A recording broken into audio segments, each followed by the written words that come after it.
여러분 한 분 한 분을 진심으로 사랑하고 또 축복합니다. 여러분을 진심으로 보고 싶고 또 만나고 싶고 손잡고 싶고 함께 기도하고 싶습니다.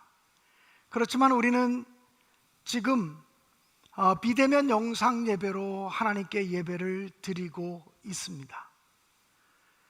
여러분, 그러나 비대면 영상으로 예배를 드리고 있지만 동일하게 여러분이 거하시는 그 처소가 하나님의 거룩한 성전이 되고 하나님의 거룩한 예배당이 되어서 하나님께 영광 돌리는 예배가 되어질 줄로 의심 없이 믿습니다.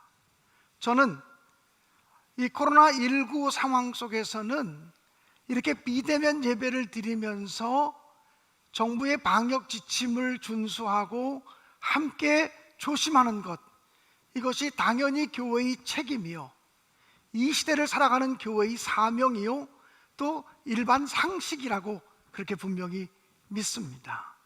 그래서 우리 교회는 2월달 코로나 사태가 처음 발생하기 시작할 때 정부의 발표보다 한 주 앞장서서 영상 예배를 시작을 했습니다.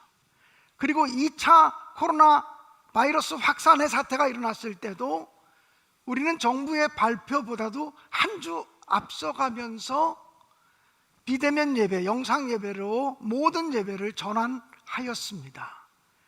저는 이렇게 하는 것이 우리 시대를 살아가고 있는 교회의 책임이요 사명이라고 의심 없이 믿습니다.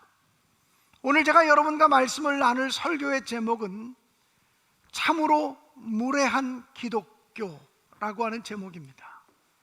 이 제목을 가지고 설교를 준비하면서 제 마음이 계속 불편했습니다. 왜냐하면 우리 기독교를 향해서, 내가 믿는, 내가 사랑하는 교회, 내가 사랑하는 기독교를 향해서 어쩌면 스스로 침을 뱉는 그런 설교를 하는 것 같아서 마음에 굉장한 불편함이 있었습니다. 그럼에도 불구하고 참으로 무례한 기독교라는 제목으로 설교를 준비한 이유는 우리 자신이 우리 스스로를 성찰하고 이 시대를 살아가는 그리스도인들이 어떤 마음을 가지고 살아가야 되는지, 이 시대의 교회의 모습은 어떠해야 되는지를 꼭 말씀드리고 싶었기 때문입니다. 여러분은 신앙생활을 하시면서 어떤 때 내가 기독교인이라는 것이, 내가 교회 다닌다는 것이 불편하게 느껴지는 순간이 있었습니까? 목사인 저에게도 내가 목사라고 하는 것이, 내가 기독교인이라고 하는 것이, 내가 교회 다니는 사람이라고 하는 것이 때를 따라 불편하게 느껴지는 순간들이 있습니다. 어떤 순간이냐면 너무나 무례한 사람들을 만날 때입니다. 무례하다라고 하는 말은 국어 사전적인 의미로 말하면 예의가 없다라고 하는 것입니다. 매너가 없다라고 하는 것입니다. 그리고 무례하다라고 하는 것은 조금 더 직설적으로 얘기하면 버릇 없다라고 하는 것입니다.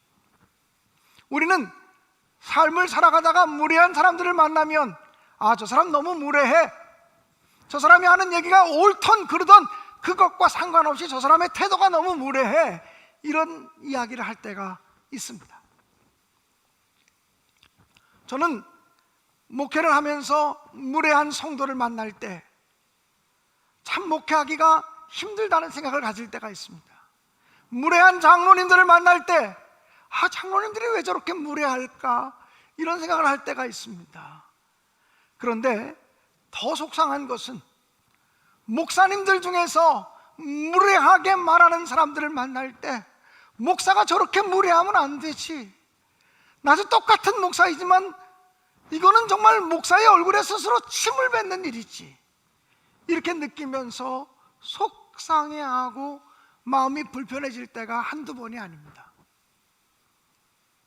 조금 부끄러운 얘기지만 우리 기독교가 얼마나 무례한 일들을 했는지를 조금 얘기하려고 합니다. 오래전에 부산의 어느 지하도에서 스님 한 분이 가부좌를 틀고 앉아서 시주를 하고 있었습니다. 그런데 성경책을 들고 전도하러 다니는 어떤 남자 교우 한 분이 그 사람의 머리에, 그 스님의 머리에 손을 얹고 안수 기도를 하면서, 그리고 한쪽으로는 십자가를 높이 들고 기도하고 있었습니다. 누군가 그 모습을 재빠르게 휴대폰으로 촬영해서 인터넷에 올렸습니다. 그러자 이곳저곳에서 개독교. 여러분, 저도 그런 모습들을 보면 이건 개독이라고 생각합니다. 여러분, 기독교가 얼마나 무례합니까? 이게 신앙입니까? 어떤 때 보면 천주교 성당에 들어가서 성모 마리아 상을 훼손하는 사건이 있습니다. 불교 사찰에 가서 불상을 훼손하는 사건이 일어나기도 합니다. 단군상을 훼손하는 사건이 일어나기도 합니다. 다 붙잡고 보면 기독교인입니다. 그런데 그들의 얘기를 들어보면 얼마나 믿음이 철저하고 얼마나 믿음이 진실하고 얼마나 믿음이 뜨거운지, 믿음이 종교적으로 투철할수록 더 무례한 사람이 되어지는 것인가? 이상하게 종교적인 신념이 강한 사람일수록 더 세상 사람들을 향해서는 무례하게 대하는 모습들을 보면서, 아, 나 이런 기독교라면 예수 믿기 싫다, 이런 게 교회라면 나 교회 다니기 싫다, 이런 생각이 들 때가 한두 번이 아닙니다. 사실 오늘 이 설교를 준비하는 저의 마음속에는 눈물이 흐릅니다. 우리 기독교가 이 정도밖에 안 되나? 오늘날 교회가 이 정도밖에 안 되나라고 하는 생각에 눈물이 흘러서 설교를 할 수가 없습니다.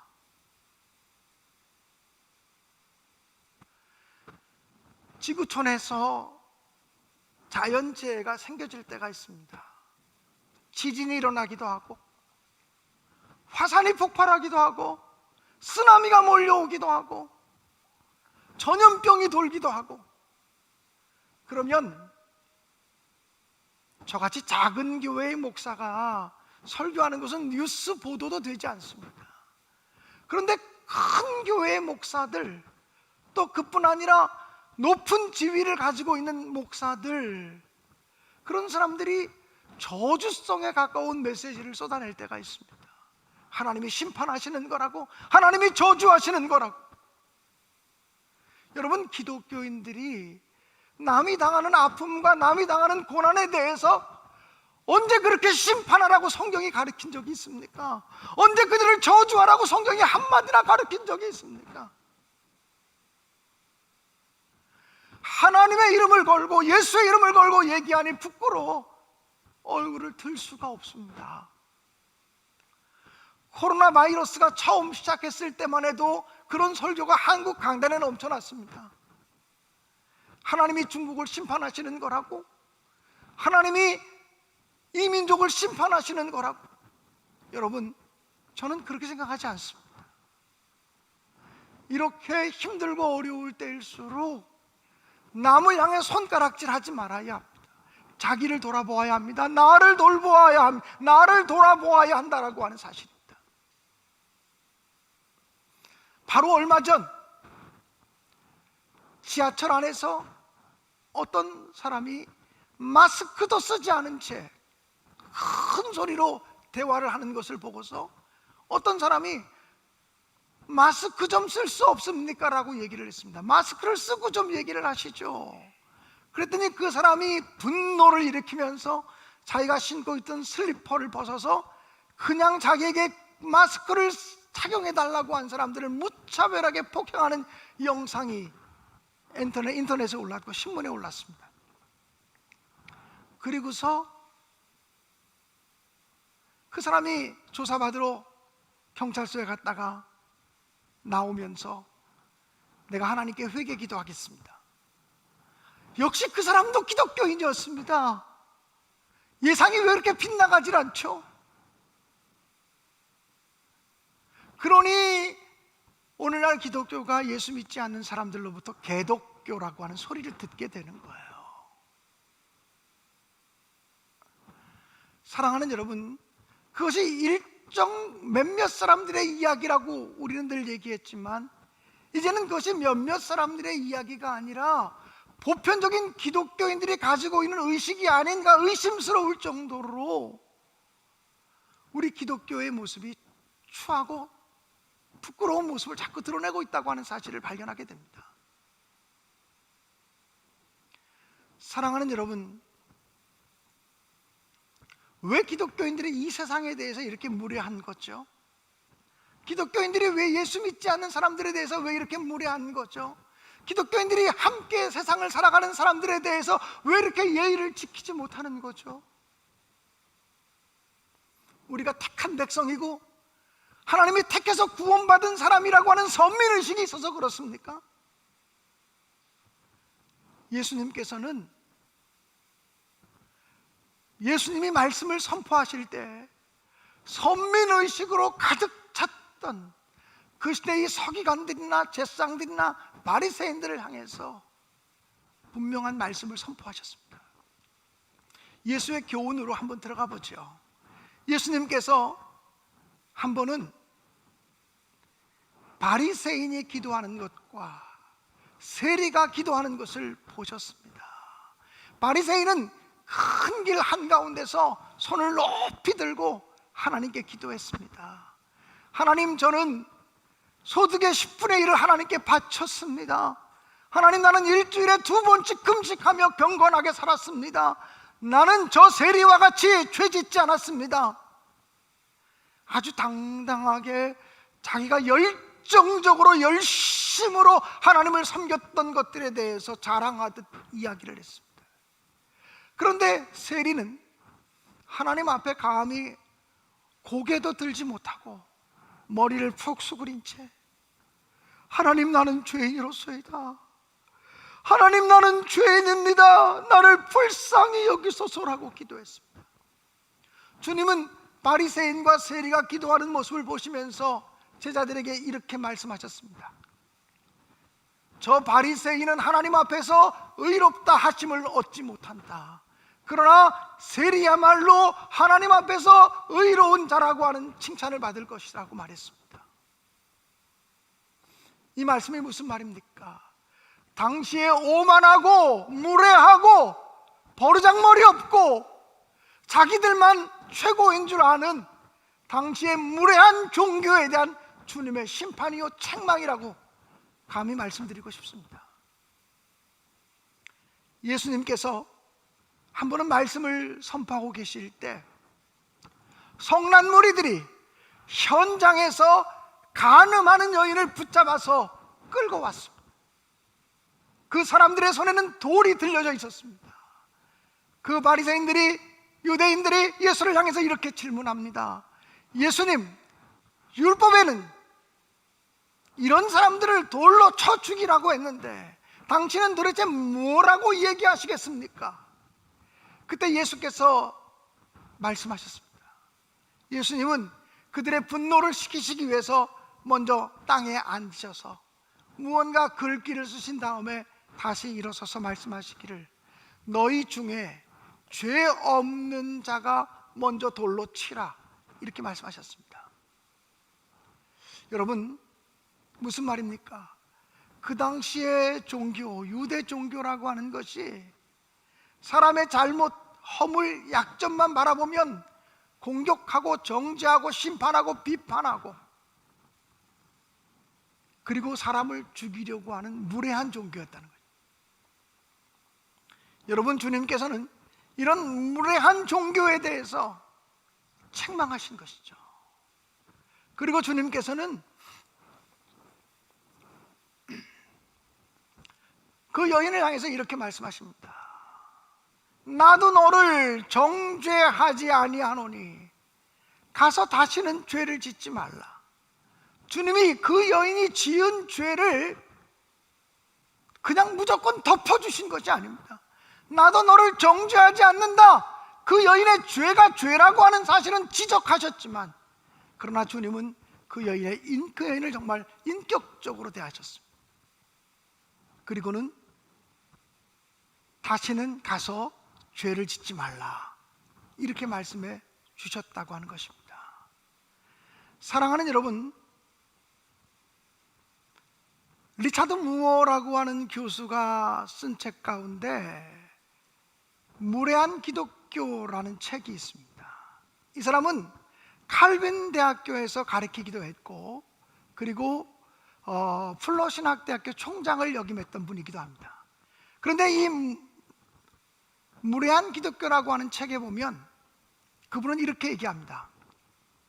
종교적인 신념이 강한 사람일수록 점점 더 무례해지는 모습들을 보면서 이것은 진정한 교회의 모습이 아니고 성경이 이야기하는 교회의 모습이 아니라고 이야기합니다. 그래서 리차드 무어 교수는 무례한 기독교라는 책에서 기독교가 무례해지지 않으려면 포스트 모더니즘 시대를 이해할 수 있어야 된다라고 말합니다. 여러분, 포스트 모더니즘 시대라고 하는 것은 절대적인 것을 인정하지 않는 시대입니다. 모든 것을 상대화시키는 시대입니다. 우리 기독교인들의 고민이 있습니다. 우리 기독교는 절대자이신 하나님을 믿고 예수 그리스도의 십자가의 복음으로만 구원받는 진리를 믿고 있는데, 이 포스트 모더니즘 시대에 우리가 어떻게 살아갈 것인가?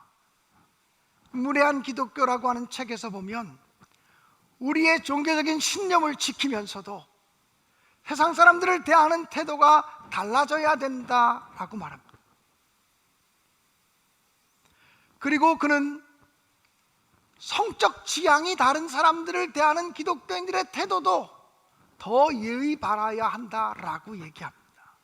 조금 더 직설적으로 말하면 동성애자들을 향한 기독교인의 태도도 조금 더 예의가 있고 조금 더 절제된 모습을 가져야 된다라고 이야기합니다.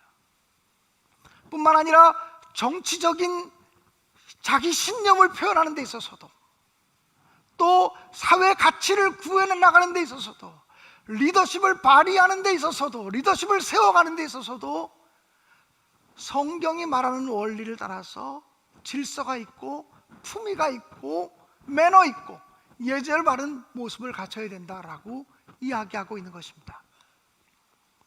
사랑하는 성도 여러분, 바울 사도를 생각해 보십시오. 바울 사도는 갈라디아 교인들을 향해 편지하며 이렇게 얘기합니다. 하늘에서 내려온 천사라도 내가 너희에게 전해준 복음 외에 다른 복음을 이야기하는 사람이 있다면 저주를 받을지어다. 바울 사도는 십자가 예수 그리스도의 복음만이 진리라고 하는 흔들리지 않는 분명한 사실을 부여잡고 있습니다. 다시 말하면 아주 투철한 종교적인 신념, 성경에 대한 확신을 가지고 있다는 것이죠. 그런데 바울 사도는 또 이렇게 얘기합니다. 내가 유대인들을 만나면 유대인들에 맞게, 또 이방인들을 만나면 이방인들처럼, 할례 받지 못한 사람들에게는 할례 받지 못한 사람처럼 자기를 처신한다고 얘기했고, 약한 사람들을 만나면 약한 사람의 모습으로 자기를 변화시켜서 그에게 복음을 증거한다라고 얘기했습니다. 여러분, 이것이 무엇입니까? 바울 사도가 투철한 종교적인 신념과 복음에 대한 확신을 가지고 있지만 사람들을 대할 때는 아주 품위 있고 매너 있게 대했다라고 하는 사실을 강조하고 있는 것입니다. 사랑하는 여러분, 저는 오늘날 우리 기독교인들, 우리 교회가 그래야만 한다라고 생각합니다. 오늘 성경 본문을 고린도전서 13장 사랑장의 말씀을 택했습니다. 고린도전서 13장 4절 이하에 보면 사랑의 특성에 관해서 이렇게 이야기합니다. 사랑은 오래 참고, 사랑은 온유하며, 사랑은 시기하지 아니하며, 사랑은 자랑하지 아니하며, 교만하지 아니하며, 또 사랑은 무례히 행하지 아니하며, 자기의 유익을 구치 아니하며, 성내지 아니하며, 악한 것을 생각하지 않는다라고 말했습니다. 특별히 무례히 행하지 않는다라고 말했습니다. 사랑은 예절 바른 것입니다. 사랑은 매너를 지키는 것입니다. 여러분, 십자가는요, 세로 기둥이 있고 가로 기둥이 있습니다. 이 세로로 뻗은 직선이 하나님과 인간 간의 관계라면, 이 가로로 뻗은 기둥은 이웃과의 관계입니다. 다시 말씀드리면, 우리는 하나님과의 관계 속에서 경건하고 거룩하게 살아야 하지만, 이웃과의 관계에서 더불어 화평함과 더불어 함께 살아가는 것을 배워야 된다라고 하는 것입니다.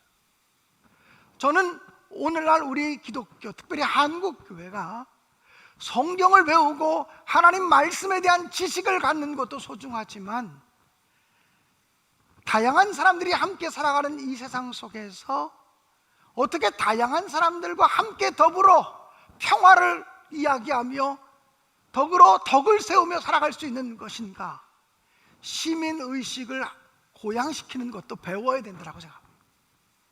그래서 좋은 그리스도인이란 성경 말씀과 믿음에 대한 열정만을 가진 사람이 아니라, 좋은 그리스도인이란 올바른 시민의식을 가지고 살아가는 사람, 이 사람이 좋은 그리스도인이라고 분명히 생각하는 것입니다.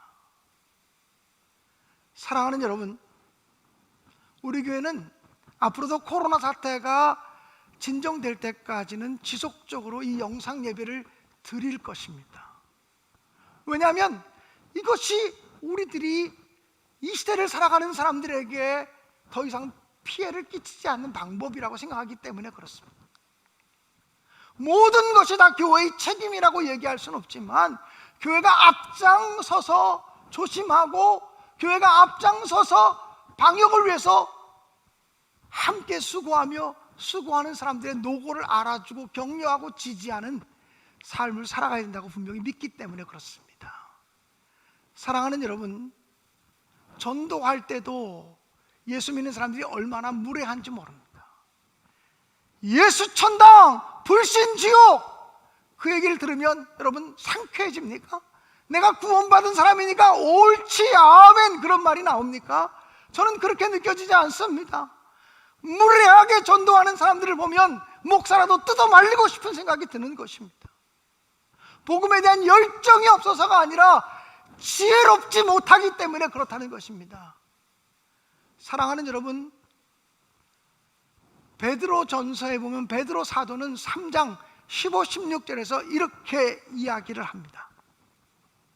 너희 속에 있는 소망에 관한 이유를 묻는 자에게는 대답할 것을 항상 준비하되 온유와 두려움으로 하고 선한 양심을 가지라고 말합니다. 여러분, 복음을 증거할 때 너희 속에 있는 소망에 관한 이유를 묻는 사람들에게 대답할 말을 항상 준비해야 되지만, 어떻게 이야기하라고요? 어떤 자세로 이야기하라고요? 온유함으로, 그리고 두려운 마음으로 하라는 것입니다. 그리고 뿐만 아니라 선한 양심을 가지라는 겁니다. 양심을 얘기하는 건 성경 바깥의 이야기입니다. 성경 안의 이야기야. 성경 바깥에 예수 믿지 않는 사람들, 심지어는 불교를 믿거나 이슬람교를 믿거나 다른 종교를 믿거나 종교를 가지고 있는 사람들, 가지고 있지 않은 사람들에게도 있는 보편적인 상식, 이것에 기준을 해서 복음을 증거하라는 거예요. 복음을 제시하라는 거예요. 그러니까 복음을 증거할 때도 우리 예수 믿는 사람들이 무례하지는 않아야 된다는 거예요. 내 안에 있는 너무나 분명한 예수 그리스도, 사랑이신 예수 그리스도, 진리이신 예수 그리스도가 내가 무례하게 해감으로 사람들에게 조롱받을까 봐 조심해야 된다는 거예요. 너무나 존귀하신 예수 그리스도, 왕이신 예수 그리스도가 내가 올바르지 못한 태도를 갖기 때문에, 우리 그리스도인들이 올바르지 못한 자세와 태도를 갖기 때문에 세상 사람들에게 조롱받지 않도록 조심해야 된다고 하는 거예요. 사랑하는 여러분, 오늘 저는 설교를 준비하면서 내내 마음이 불편하지만 터져나오는 눈물을 참고서 지금 설교하고 있는 거,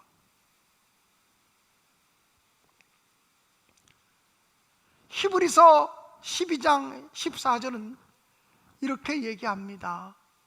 모든 사람과 더불어 화평함과 거룩함을 따르라. 이것이 없이는 아무도 주를 보지 못하리라. 우리 한번 이 말씀을 같이 한번 읽으시면 좋겠습니다. 같이 읽겠습니다. 시작. 모든 사람과 더불어 화평함과 거룩함을 따르라. 이것이 없이는 아무도 주를 보지 못하리라. 여러분, 히브리서는요 박해 시대의 산물이에요. 예수 믿으면, 예수 믿는다는 이유 하나 때문에 붙잡혀가서 불태워 죽임을 당하고, 예수 믿는다는 이유 때문에 붙잡혀가서 사자밥이 되기도 했던 그 무서운 박해 시대에 쓰여진 문서가 히브리서라는 거예요. 그 박해 시대에 써진 신앙적인 문서가 히브리서입니다. 그런데 히브리서는 뭐라고 얘기하냐면 모든 사람으로 더불어 화평함과 거룩함을 추구하라는 거예요. 심지어 나를 박해하는 사람들에게까지라도, 심지어 내게 돌팔매를 던지는 사람에게까지라도 화평함과 거룩함을 유지하는 것이 기독교 신앙이라고 말해요. 결코 기독교 신앙은 무례하지 않아요. 결코 기독교 신앙은 건방지지 않아요. 결코 기독교 신앙은 예절 없지 않아요. 적어도 동일한 시대를 함께 살아가는 우리와 다른 색깔을 가진 사람들, 우리와 다른 종교를 가진 사람들, 우리와 다른 생각을 가진 사람들에 대해서도 무례하지 않아요. 우리의 힘으로 억압하거나 그리고 그들을 굴복시키려고 하잖아요. 어쩌면 기독교 신앙이 무례해진 이유 가운데 대표적인 이유는 정복주의적인 선교 방식, 예수 그리스도의 복음으로 세상을 정복하자라고 하는 정복주의적인 선교 방식, 교회 성장이 마치 하나님의 뜻인 것인 양 교회 성장 이꼬로 하나님의 뜻, 이렇게 얘기하는 잘못된 신앙 구조, 그리고 성장주의와 물질 만능주의, 그리고 번영주의 신학, 이것이 만들어낸 폐해라고 생각이 되어져요. 사랑하는 여러분, 저는 신내교회를 담임하고 있는 담임 목사로서 우리 성도들이 바른 신앙을 갖기를 간절히 원합니다. 우리 신내교회 안에서도 정말 무례한 사람들이 지도력을 갖지 않기를 간절히 바라요. 무례하지 않고 온유하고 겸손한 사람들이 속장도 되고 인도자도 되기 원하고, 겸손하고 온유한 사람들이 장로님도 되고 권사님도 되고 지도자가 되기를 원하고 회장님도 되기를 원해요. 더군다나 목회자들이 무례하지 않기를 원해요. 담임 목사인 저도 무례하지 않은 목사가 되려고 애쓰겠습니다. 우리 모두가 상대방의 인격과 그 사람의 삶의 모습을 그대로 받아주고 존중해주는 그런 태도를 갖게 되기 바랍니다. 사실은 이것이 성경이 말하고 있는 기독교입니다. 사랑이 없는 것은 기독교가 아닙니다. 아무리 복음을 얘기해도, 아무리 예수를 얘기해도 사랑이 없으면 기독교가 아니에요. 근데 사랑의 핵심은 온유함과 오래 참음과 그리고 절제와 무례하지 않음과 시기하지 않음과 성내지 않음과 이런 특성들을 가지고 있다는 거예요. 사랑하는 여러분, 참 어려운 시대를 우리 모두가 살아가고 있습니다. 저는 감리교의 대표적인 목사도 아니고 한국 기독교를 대표할 만한 유명한 목사도 아닙니다. 그저 일개 조그만 교회를 담임하는 무명 목사에 불과하지만, 그러나 여기에서부터, 우리 신내교로부터 바른 교회의 모습을 세워갈 수 있기를 간절히 바랍니다. 예수 그리스도의 사랑으로, 예수 그리스도의 온유함으로, 예수 그리스도의 은총으로 우리 성도들이 가득 채워질 수 있기를 주님의 이름으로 축복합니다. 기도하겠습니다.